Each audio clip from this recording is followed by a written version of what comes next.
Alright, back on the 504 today. See, I've made a fair amount of progress since the last video. Got PTO and the hitch, or the 3-point and stuff all put together on it. I would have had a video putting some of this together, but dang, I'm hoping it'll work today. Dang camera, there was a glitch or something with the when it saves the video, and I don't know why. I'll be going along through the video and there'll be like a second or two in there where it just cuts out, and then I can't edit it or anything. I won't play the video or anything. So once I can find that, sometimes I can edit that second out or whatever, and then it'll work. It was really messing up bad, so I don't know, I might have to get a new SD card for the glasses here. But anyway, this is the part I was kind of worried about on this project, is all these hoses, figuring out where they go. Luckily, Case IH has this part store, caseih.com. Got parts diagrams on the internet, and that makes it pretty easy. At least, they're pretty good diagrams, and kind of see where the heck stuff's going. But the reason this thing's got hydraulic couplers up here is for a loader. This one doesn't have a loader, but I suppose they put it on all the tractors as an option.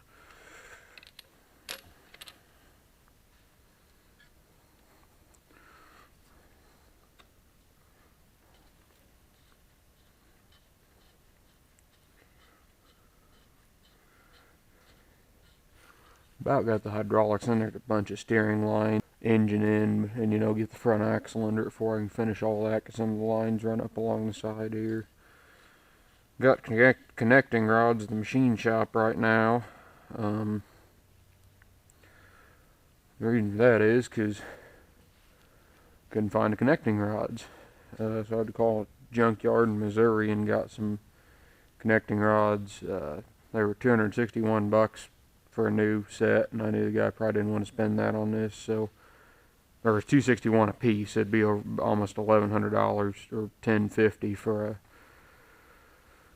a new set of rods. But I found this place that had them for $20 a piece, and so I got those, and I took them to the machine shop to have them check them out and everything. They're gonna put bushings in them, so we ought to get out of that pretty easy, but not for a ton of money, because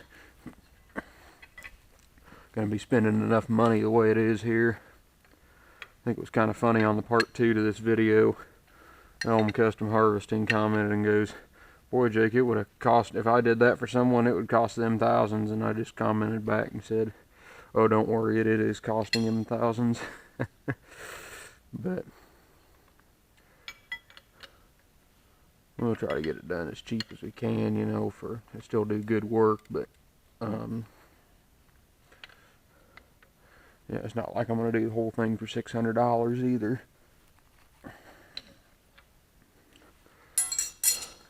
Luckily, it doesn't need a lot of parts. It's just gaskets and stuff.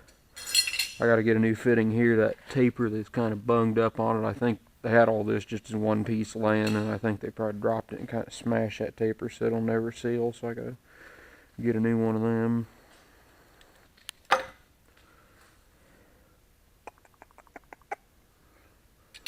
It might need to be. No, I guess it is. It has been on the inside there. But anyway. Alright, as you can see, you got a little more progress done here on the 504 since yesterday. Got all the hydraulics hooked up. I got the TA lever hooked up. Throw out bearings in on the clutch. And I mounted this so I can start mounting some other crap up, but I about need to get the engine bolted up here first before I can. There's kind of some parts that overlap here and whatnot, so power steering hoses, I need to get those hooked up down in there. I had to go out and buy a new engine stand. Went down the old Harbor Freight, old cheap tools, and picked this one up, about $125, 2,000 pounds. We had an engine stand. I don't know what the heck happened to it. We hadn't used it for years, and I think we probably lended it out to someone and then never got returned. Couldn't find it. Looked all over the place for it. So I just went out and bought a new one. This one's a little nicer than the one we had. So I'd really like to have one of them big old OTC ones with the crank, you know, and the worm gear that turns the engine all the way around. But you know, they're rated at like 5,000 pounds or something. But and they're also very expensive, so didn't do that. But anyway, I can't remember if I said in the previous video or not, this tractor turned, it wasn't 5 or 6 years this thing's been sitting. It was taken apart over the winter of 2005, 2006. So it's been apart for a long time. This engine has been bored 30 over at the machine shop. But that was 10, 11 years ago when that happened. It sat up at the machine shop for that long. It was all kind of in it. They kind of shrink wrap it or wrap it in like saran wrap and seal it up, you know, until the customer comes and picks it up. And it sat there, and I think it was all right there. But then we picked it up last March, and it sat in the guy's machine shed over the summer, and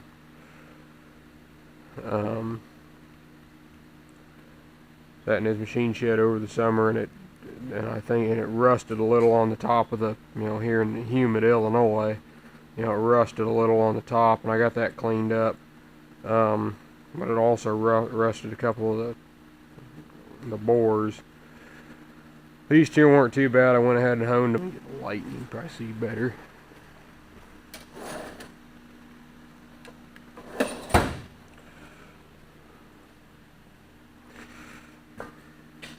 Now you can see it did rust it a little bit. It's getting some surface rust on it, and I'm getting them cleaned up.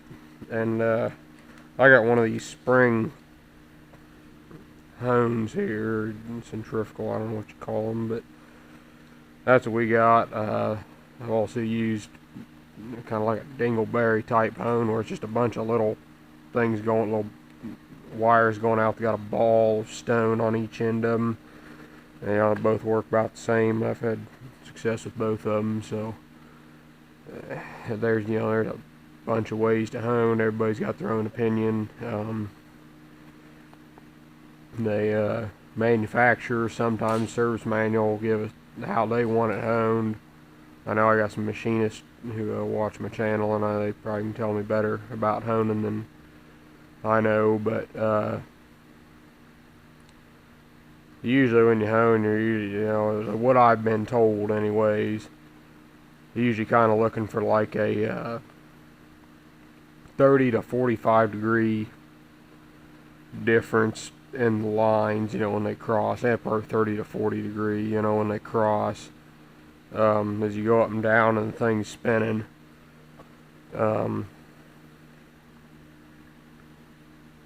So, I'll show you, like I said, in them three, I'll show you on this last one here what I'm doing. I got my Milwaukee drill just set on a low range. Been running it, about 3/4 pull on the trigger.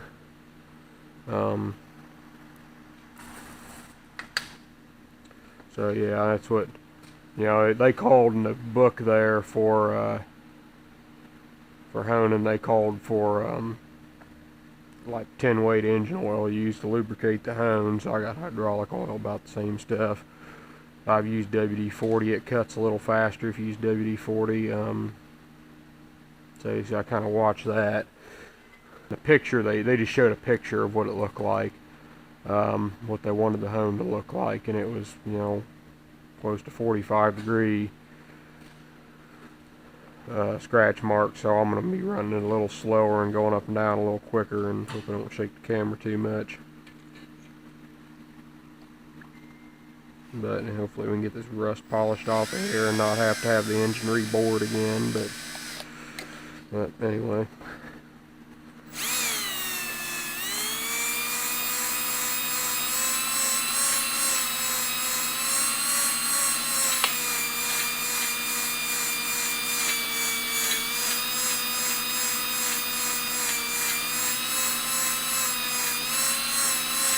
I already did it on this, but I forgot to add, be sure and make sure you got clean stones and wipe the cylinder wall down. You don't want any chunks, because otherwise that just scores it whenever you're honing and going around and whatnot. But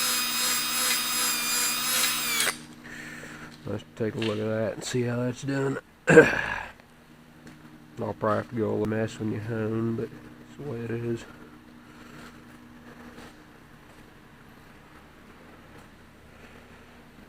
Don't criticize me too bad on being cheap and buying my engine stand from Harbor Freight. Some of their stuff's alright. Stuff like this, you know, some tools are, I mean, are just garbage. Drill bits in particular are just complete garbage. I had used one time and I drilled down. I got it around here somewhere. I saved it and I've never seen a drill bit do it. Usually a good drill bit, if it catches or something and it's gonna, you know, you're gonna break it, it just snaps. These drill bits I was drilling through, and it's about dull. I dulled it in about one piece of metal, but it got to the end and it caught, and instead of breaking the bit, it just twisted the bit and it straightened the flutes out in it. And I thought that was kind of funny that cheap, it's just a mild steel, but what it must have been. But it definitely wasn't a premium drill bit. You know, I sure don't want to be doing steel with it.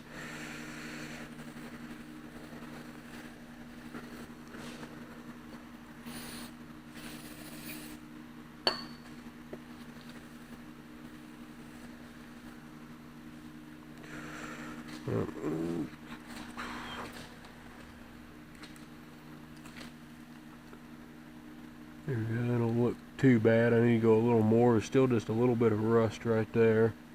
I think we're going to be able to save it though. I don't even know if you can see those hone marks in the video, but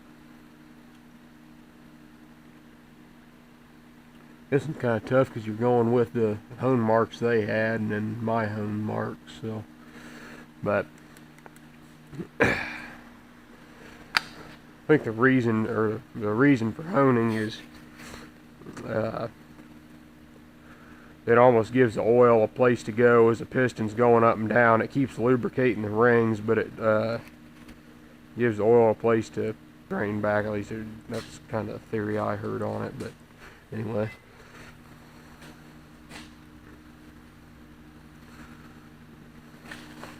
Clean these off here. Even there, I've got a little bit of a cold here and a runny nose recently.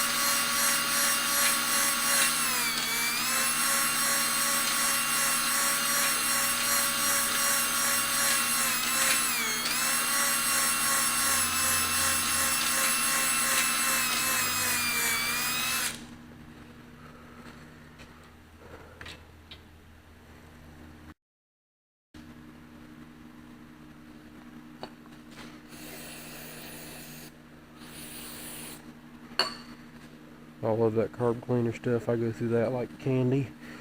Wish it was a little cheaper, but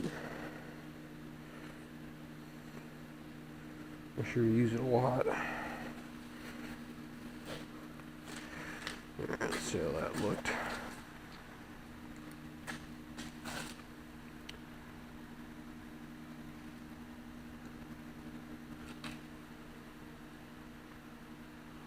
That ain't too bad, so I'll clean that up. I think got rid of all the rust in that cylinder though, which is what I was wanting. Well, now that all the machine work's done on it, I'll clean that up and we'll start putting the engine together on the next video. So thanks for watching.